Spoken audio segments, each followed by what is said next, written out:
Alice lived in a small house perched on the edge of the plains, where the undulating sea of golden grass stretched endlessly toward the horizon. The wild Mustangs that roamed these open spaces were a constant reminder of the life she used to have. Once a skilled equestrian, Alice had been the embodiment of freedom, soaring over jumps and racing across fields with the wind in her hair. That life, however, was stolen from her in a single moment, a riding accident that left her paralyzed from the waist down. The accident had been a cruel twist of fate. Alice had been training for an important competition. Her horse, a magnificent chestnut stallion named Orion, her closest companion. They had been in perfect sync, moving as one, until a misstep on the jump sent her flying. The fall shattered not only her spine, but also the life she had so carefully built. The doctors had been somber, their words clinical, but unrelentingly final. She would never walk again. At first, Alice had tried to hold on to hope, clinging to the idea that maybe, somehow, she would beat the odds. She endured months of grueling physical therapy, pushing her body to its limits in the faint hope that something might change. But the days turned into weeks, the weeks into months, and the wheelchair became less of a temporary nuisance and more of a permanent fixture in her life. The reality was suffocating. Her once busy social circle faded away, the friends who used to visit now mere ghosts of her past. They didn't know what to say, how to act, and so they stopped coming altogether. Alice didn't blame them. She could hardly stand to be around herself some days. The vibrant, unstoppable woman she had been was gone, replaced by someone she barely recognized. The house on the plains had been a refuge, a place where she could escape the pitying looks and whispered condolences. But over time, it had become a prison. The vast openness of the plains, once a symbol of freedom, now felt like a cruel joke. She could see the Mustangs galloping freely, their manes streaming in the wind, while she remained trapped in her chair, unable to even step outside without help. Every morning, Alice would wheel herself to the large bay window in her living room, the one that offered the best view of the plains. She would sit there for hours, watching the Mustangs as they grazed, played, and ran. They were wild and untamed, everything she used to be. Sometimes she imagined herself among them, her legs strong and sure, racing alongside the herd. But those fantasies always ended the same way, with her looking down at her useless legs and feeling the crushing weight of reality. The isolation was unbearable at times. Alice's family lived far away, and though they called occasionally, the conversations were stilted and filled with awkward silences. They tried to be supportive, but Alice could hear the strain in their voices, the helplessness. What could they say that she hadn't already told herself? She had tried to adapt, to find new ways to occupy her time. She took up painting, but her hands, once so steady and skilled, now trembled with frustration.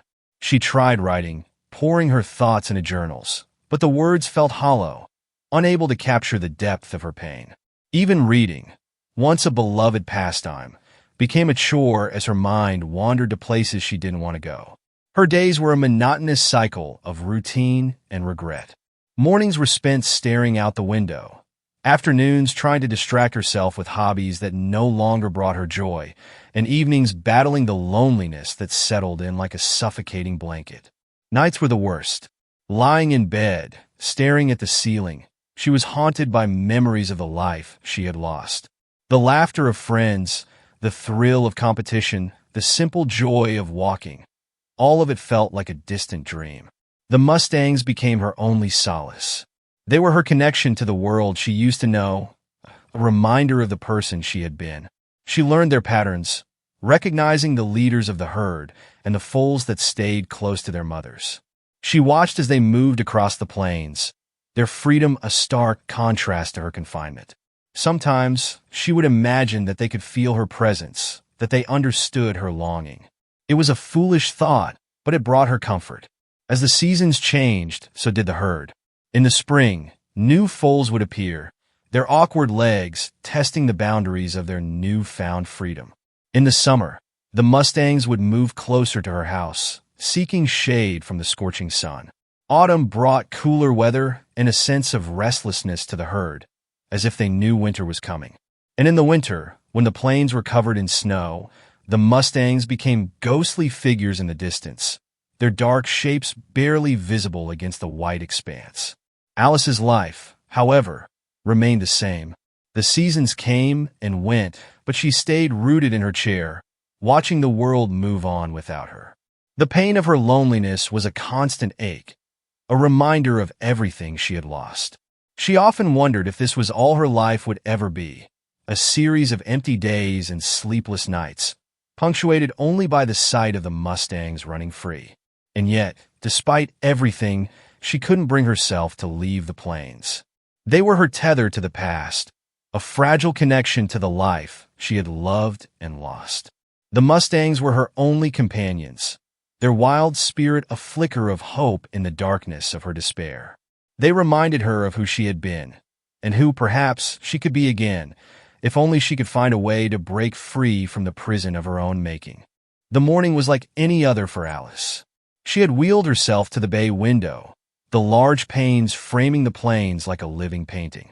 The golden light of dawn bathed the land, casting long shadows as the wild Mustangs grazed in the distance. She sipped her tea slowly, the steam curling upward, and felt the familiar pang of emptiness.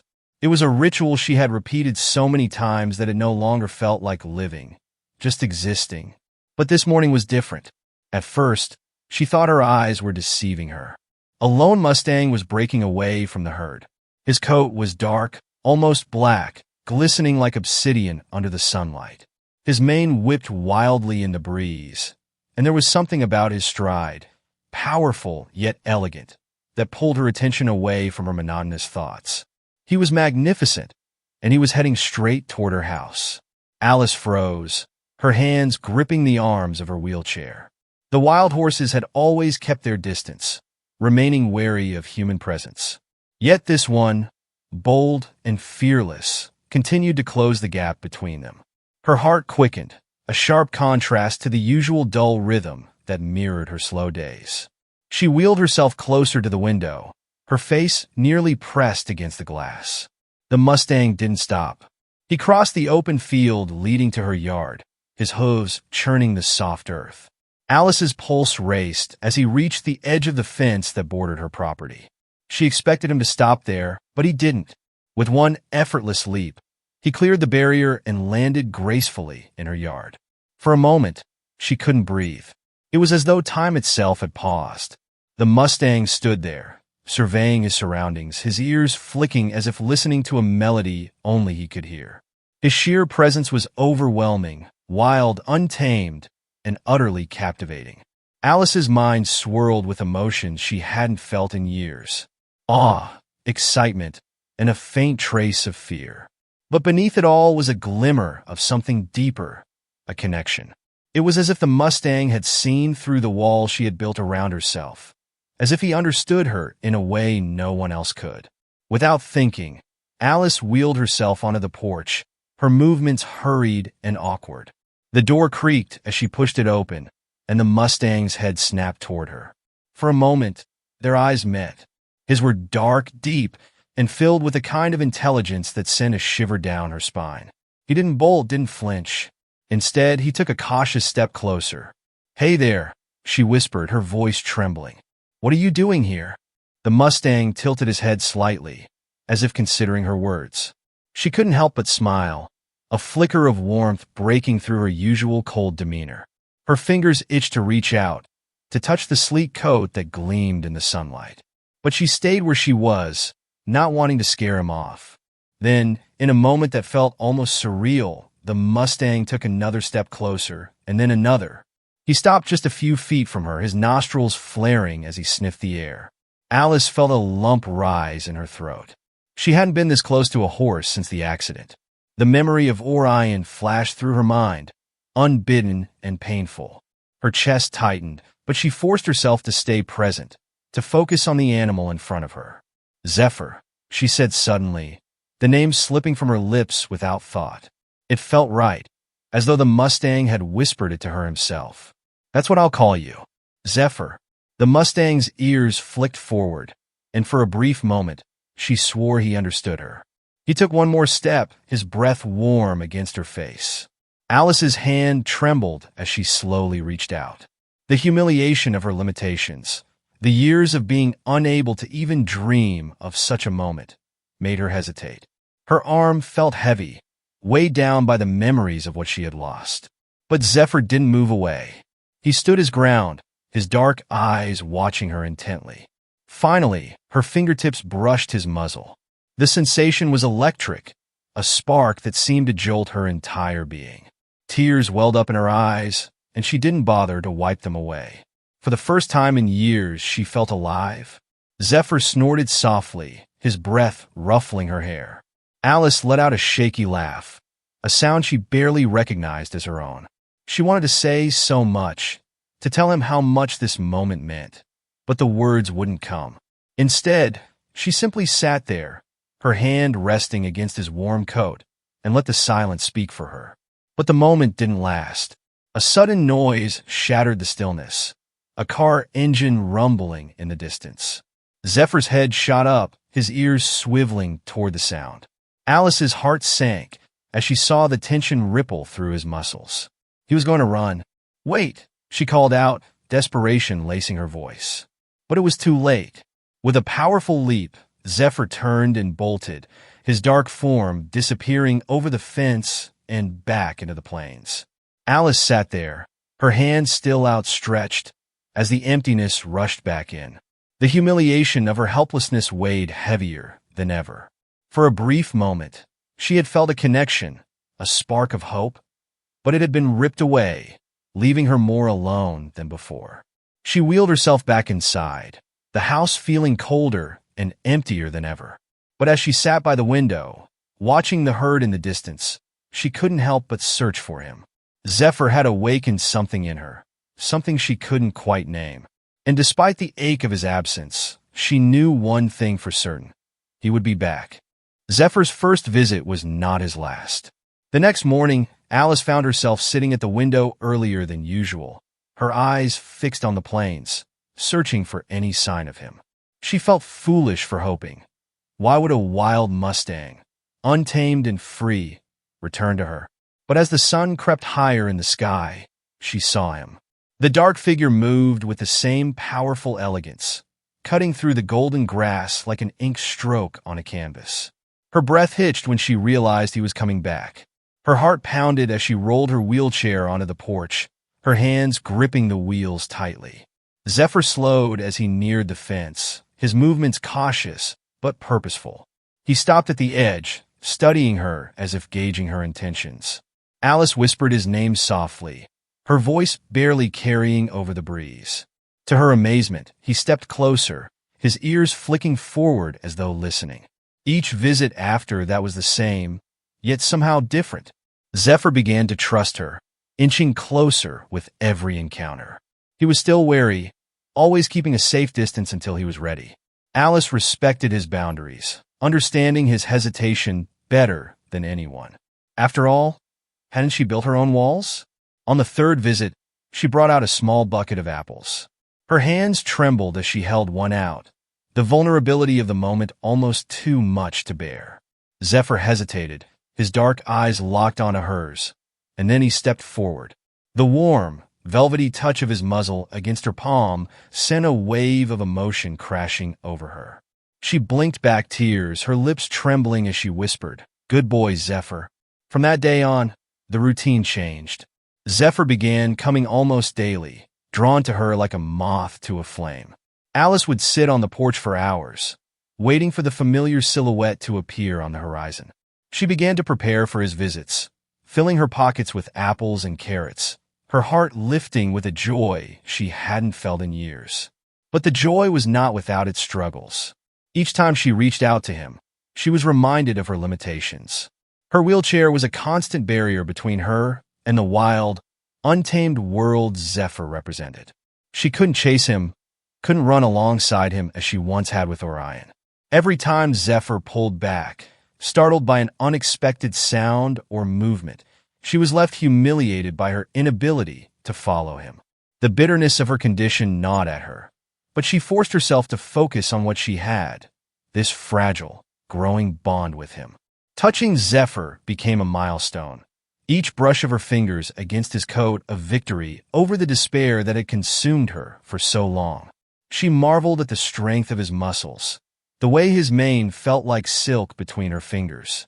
She began to talk to him, her voice soft and soothing. She told him about Orion, about the accident, about the life she had lost. Zephyr would stand still, his ears twitching as if he were listening. In those moments, Alice felt less alone. But the bond they shared did not come without challenges. Zephyr was still wild, his instincts sharp and unpredictable. One evening, as the sun dipped below the horizon, Alice tried to place a hand on his neck. Something startled him, a rustle in the grass, a distant sound, and he jerked away. His hoof clipped the wheel of her chair, and she tipped sideways, crashing to the ground. The humiliation was immediate and overwhelming. She lay there, helpless and furious, as Zephyr stood frozen, his dark eyes wide with alarm. "Go on, then," she shouted, her voice cracking with frustration. "Run away. That's what you do, isn't it?" Zephyr didn't move. He stood there, watching her with an intensity that made her chest ache. Slowly, he lowered his head, his breath warm against her cheek. Alice's anger dissolved into tears, and she reached up, her hand trembling as she stroked his muzzle. "I'm sorry," she whispered. "It's not your fault." It took her nearly an hour to pull herself back into the chair. Her arms burned with the effort, her pride bruised beyond repair. But as she sat there, panting and disheveled, Zephyr stayed by her side. He didn't run. For the first time, she felt that he truly trusted her. Their bond deepened after that. Zephyr began to linger longer, his wariness replaced by a quiet confidence in her presence.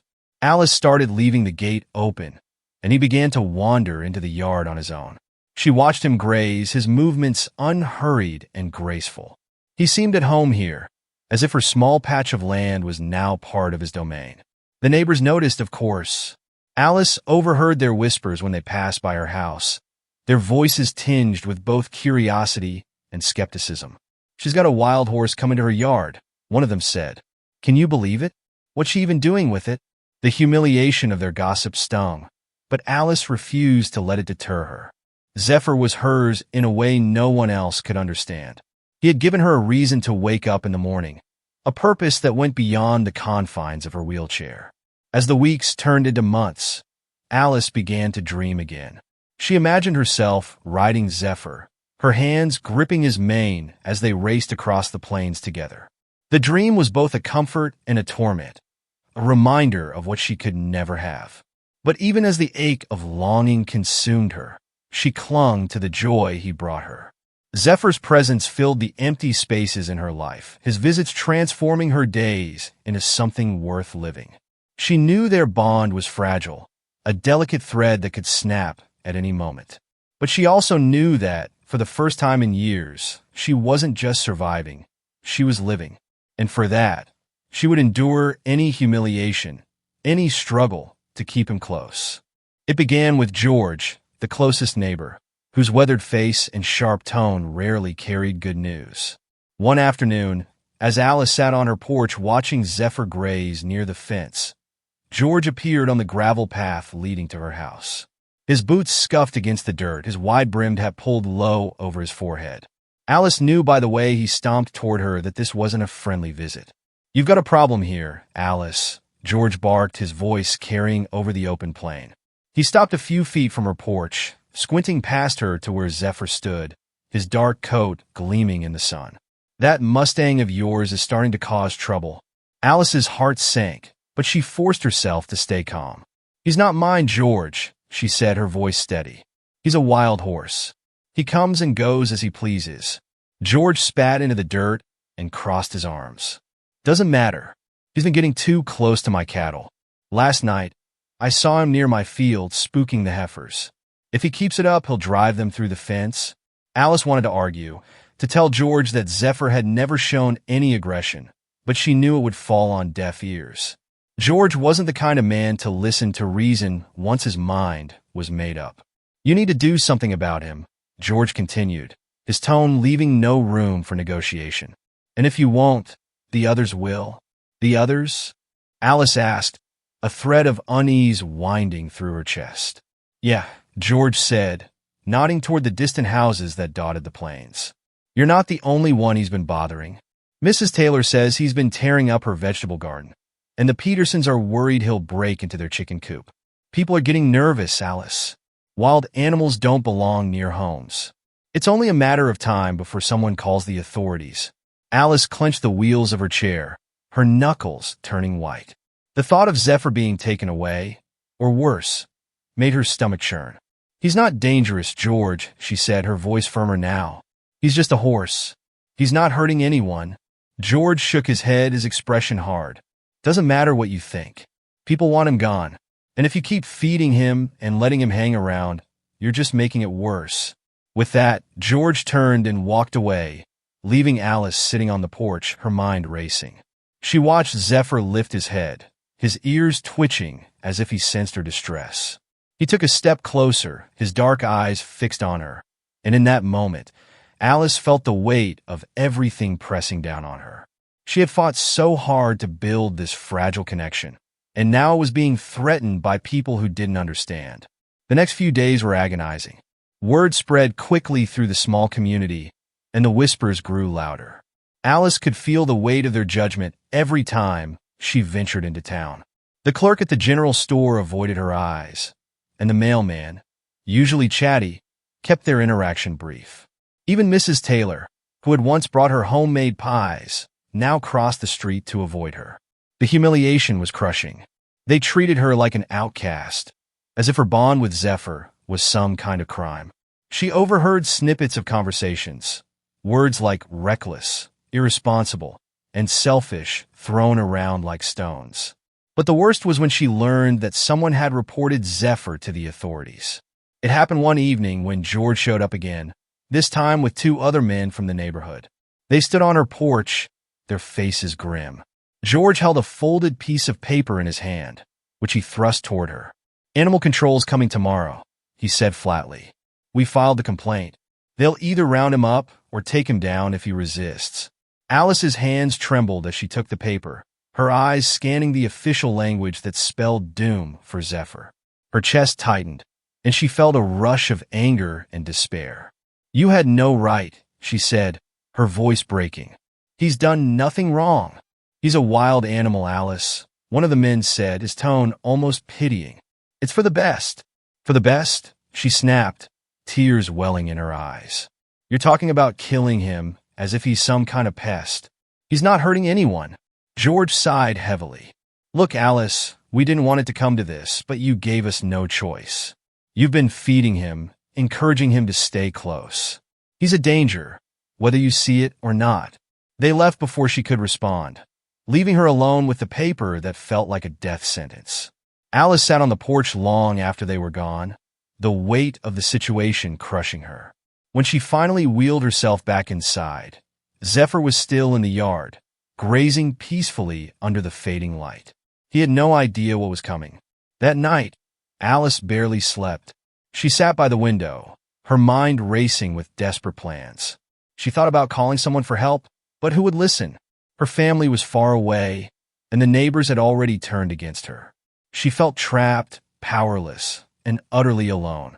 By morning, the sound of a truck rumbling down the road shattered the fragile silence. Alice's heart pounded as she saw the animal control vehicle pull up outside her property. 2 men climbed out, one holding a tranquilizer rifle, the other carrying a coil of rope. Panic surged through her, and she wheeled herself out onto the porch, blocking their path. You can't take him, she shouted, her voice trembling with both fear and fury. He's not a danger to anyone. The men exchanged a glance, their expressions weary but determined. Ma'am, we've got orders, one of them said. Step aside. No, Alice cried, tears streaming down her face. Please, just leave him alone. Zephyr, sensing the commotion, trotted to the far side of the yard, his nostrils flaring. He didn't understand what was happening, but he could feel the tension. The men moved toward him, their movements slow and deliberate, and Alice's desperation boiled over. She wheeled herself off the porch the uneven ground jarring her body as she struggled to position herself between the men and the horse. "I won't let you take him," she screamed, her voice hoarse. "I'll do whatever it takes to keep him safe." But the humiliation of her situation only deepened. One of the men grabbed the handles of her wheelchair, gently but firmly pushing her back toward the house. "Ma'am, please don't make this harder than it has to be." Alice fought against him, her hands clawing at the wheels, but it was no use. She watched helplessly as the other man raised the rifle, aiming at Zephyr. The Mustang snorted, pawing at the ground, his muscles tensing as he prepared to bolt. "Run, Zephyr!" Alice screamed, her voice raw. "Run!" As if understanding her plea, Zephyr reared up, his hooves striking the air before he bolted toward the open plains. The men shouted, chasing after him, but the Mustang was too fast. Alice watched as he disappeared into the horizon, her tears blurring the sight of his dark figure vanishing into the golden grass. The men returned empty-handed, their frustration evident. "We'll be back," one of them said grimly. "This isn't over." Alice said nothing, her body trembling with a mixture of relief and dread. Zephyr was safe for now, but she knew this was only the beginning of a much larger fight, and she was ready to face it, no matter what it cost her. The days following Zephyr's narrow escape were torturous for Alice. Each morning, she wheeled herself onto the porch, scanning the endless plains for a glimpse of him.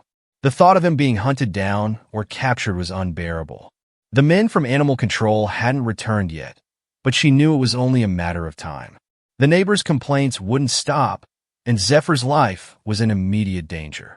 Alice felt helpless, more than ever trapped by the limitations of her body and her isolation. She had spent so many years distancing herself from everyone after the accident, pushing her family and friends away to avoid their pity. Now, that isolation had come back to haunt her. If she wanted to save Zephyr, she couldn't do it alone.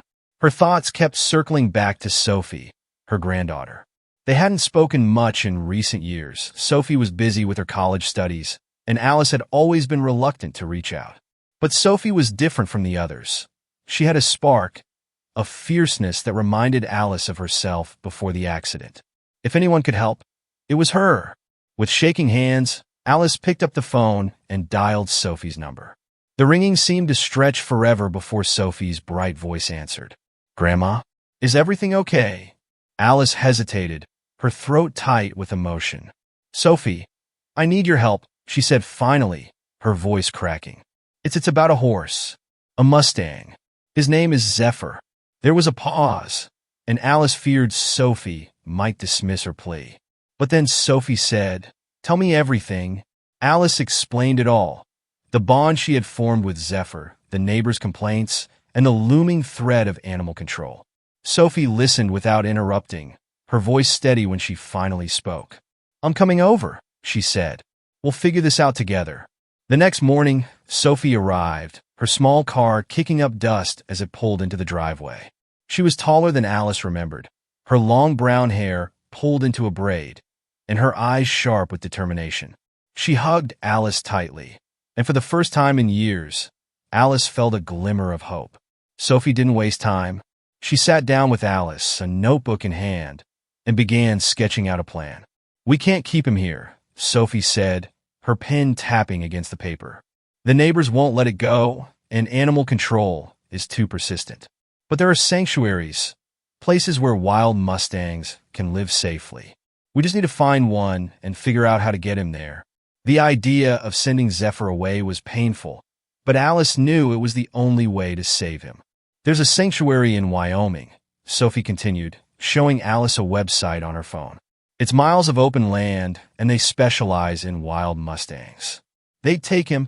Alice stared at the screen, her heart aching. "How do we even get him there?" I can't do much from here." "You don't have to," Sophie said gently. "I'll handle the logistics. We just need to make sure he's willing to trust us enough to travel." That part was easier said than done. Zephyr returned 2 nights later, his dark silhouette appearing on the horizon like a shadow against the setting sun.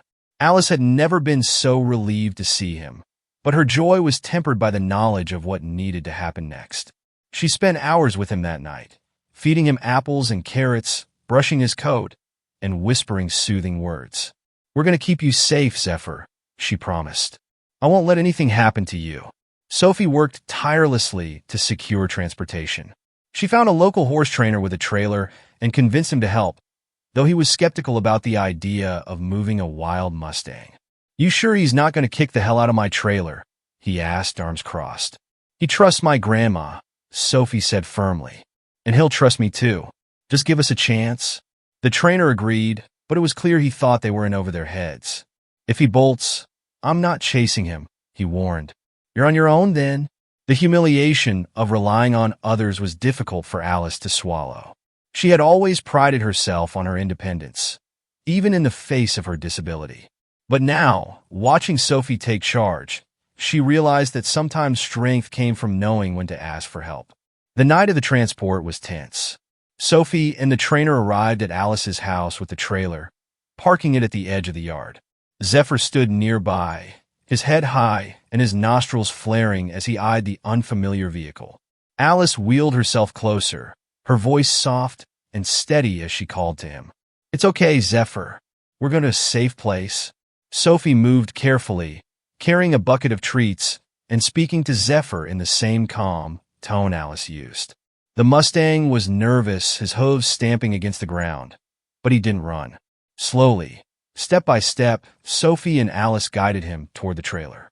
The trainer muttered under his breath, clearly skeptical. "Wild ones like him don't take to trailers," he said. "You're lucky if he doesn't bolt." But Zephyr surprised them all. With Alice's encouragement and Sophie's steady hand, he hesitated only briefly before stepping into the trailer. The door closed behind him with a loud clang, and Alice felt both relief and heartbreak. He was safe for now, but the sight of him confined in the small space was a painful reminder of how much she was losing. The drive to the sanctuary was long and grueling. Sophie insisted that Alice come along, despite the discomfort of the journey. "You need to see this through," Sophie said. For him, Alice sat in the passenger seat, her hands clenched in her lap as they drove through the night. She couldn't stop thinking about Zephyr, alone and frightened in the trailer behind them. She wanted to be back there with him, to reassure him, but she knew it wasn't possible. They arrived at the sanctuary just as the sun was rising. The vast expanse of land stretched out before them, dotted with wild horses grazing peacefully. Alice's breath caught in her throat. It was beautiful, a place where Zephyr could finally be free. The sanctuary staff were kind and efficient, guiding Zephyr out of the trailer with practiced ease. He hesitated at first, his ears flicking back and forth, but when he saw the open plains, he stepped forward. Alice watched as he trotted into the distance, his dark coat glinting in the early light. Tears streamed down her face, a mixture of grief and relief. Sophie placed a hand on her shoulder. "You did it, Grandma," she said softly. "You saved him." But Alice didn't feel like a savior. The humiliation of letting him go, of admitting she couldn't protect him herself, lingered like a shadow. Yet as she watched Zephyr disappear into the horizon, surrounded by other Mustangs, she knew it was the right choice. He was safe, and for the first time in years, she felt a sense of peace. Zephyr was free, and so, in a way, was she. The sanctuary was a 6-hour drive from Alice's home, but the longing to see Zephyr again overrode every discomfort the journey brought. Sophie had been the one to insist on the visit, packing up the car with snacks, blankets, and even a pair of binoculars. "He's going to remember you," Sophie said confidently, though Alice wasn't sure she believed it. Zephyr was free now, living among the wild horses where he belonged. Would he even care about her anymore? The thought gnawed at her during the entire drive. In her heart, she wanted to believe their bond was unbreakable, but the rational part of her reminded her that Zephyr had returned to his true nature. The humiliation of her own insecurity pressed down on her as she sat in silence, staring out the car window. Would she find herself ignored by the one creature who had brought meaning back into her life? The sanctuary was even more breathtaking than Alice had remembered. Acres upon acres of open land stretched before her, rolling hills dotted with clusters of wild horses. The air smelled fresh and clean, the kind of air that seemed to cleanse the soul. A guide met them at the entrance, a young woman with a warm smile who introduced herself as Claire. She explained how the sanctuary worked, pointing out various herds in the distance. Zephyr's been adjusting well, Claire said as they reached a viewing platform overlooking a broad valley. He's found a small herd of his own, 3 mares and a foal. He's quite the leader, actually. Hearing this made Alice's heart swell with pride, but also ache with loss. Zephyr had moved on, and it was exactly what she had wanted for him. Yet the idea of him thriving without her felt like a bittersweet reminder of her own limitations. Still, she nodded, her voice steady. That's good to hear. Claire led them down a path to an enclosed area where the sanctuary sometimes brought horses closer for observation. We can call him in if you'd like, Claire offered, glancing at Alice. He knows this area well. Alice hesitated, her chest tightening with nervous anticipation. What if he didn't come? What if he had forgotten her completely? The thought was unbearable, but Sophie squeezed her hand reassuringly. You have to try, Sophie said softly. Claire stepped forward and called Zephyr's name, her voice carrying over the open expanse. The moments that followed felt like an eternity. Alice strained her eyes, searching the horizon for any sign of him. The humiliation of sitting there, waiting for a horse who might never come, clawed at her. She could already imagine the pitying looks from Sophie and Claire, the quiet understanding that Zephyr had moved on. But then, there he was. A dark figure appeared at the crest of a hill, his mane and tail streaming behind him like a banner in the wind. Alice's breath caught as she watched him descend, his powerful legs eating up the distance between them. He slowed as he approached the enclosure, his ears swiveling forward. And then, as if confirming what she had barely dared to hope, Zephyr's eyes locked onto hers. Alice, Sophie whispered, her voice trembling with awe. He remembers you? Alice couldn't speak. Tears blurred her vision as Zephyr moved closer, his steps cautious but deliberate. He stopped just a few feet from her wheelchair, his nostrils flaring as he took in her scent. Slowly, Alice reached out a trembling hand. The familiar warmth of his muzzle against her palm sent a rush of emotion through her, a flood of relief and joy that threatened to overwhelm her. Zephyr, she whispered, her voice cracking. You didn't forget me. He nickered softly, the sound low and comforting, and nuzzled her hand. For a moment, it felt as though nothing had changed, as though they were back on her porch, sharing the quiet companionship that had brought light into her darkest days. Alice stroked his neck, marveling at how strong he felt, how vibrant and alive. Sophie watched in stunned silence, her phone forgotten in her hand. Even Claire seemed moved, her usual professional demeanor giving way to a quiet smile. It's rare to see a bond like this, Claire said softly. You've made an impression on him, Alice. The visit didn't end there. Zephyr lingered near the enclosure, staying close to Alice as she spoke to Claire about the sanctuary and its work. Sophie, ever resourceful, took dozens of photos and videos, determined to capture the moment. You have to share this, Grandma, Sophie said later, her eyes alight with excitement. People need to know about this. About Zephyr.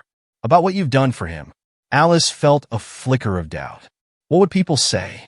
Would they mock her for her attachment to a wild horse? Or pity her for clinging to something so intangible? The thought of opening herself up to judgment was terrifying, but Sophie's enthusiasm was infectious. We'll start small, Sophie said, already posting photos to her social media. Just let people see what's possible. The response was overwhelming. Within days, Sophie's posts had garnered hundreds of comments and shares. People from all over the country reached out, inspired by the story of Alice and Zephyr. Donations poured into the sanctuary, ensuring that other Mustangs could find safety and freedom. And slowly, the townspeople who had once judged Alice began to see her in a new light. It wasn't easy. Some of the neighbors still whispered behind her back, muttering about her obsession with the horse. George, ever stubborn, refused to acknowledge her efforts, dismissing the sanctuary as a waste of resources. But Alice no longer cared. She had found something far more valuable, a sense of purpose, a reason to keep going. Over time, Alice became an advocate for wild Mustangs, using her story to raise awareness about their plight. She worked closely with the sanctuary, organizing fundraisers and educational events. Sophie helped her every step of the way, their bond growing stronger with each new project. Alice even began writing about her experiences, pouring her heart into essays and articles that were published in local newspapers and online. Her words resonated with people, her vulnerability and honesty cutting through the noise of everyday life. She wrote about her struggles, her humiliation, and the joy she had found in Zephyr. And through it all, she continued to visit him at the sanctuary, each reunion a reminder of the bond they shared.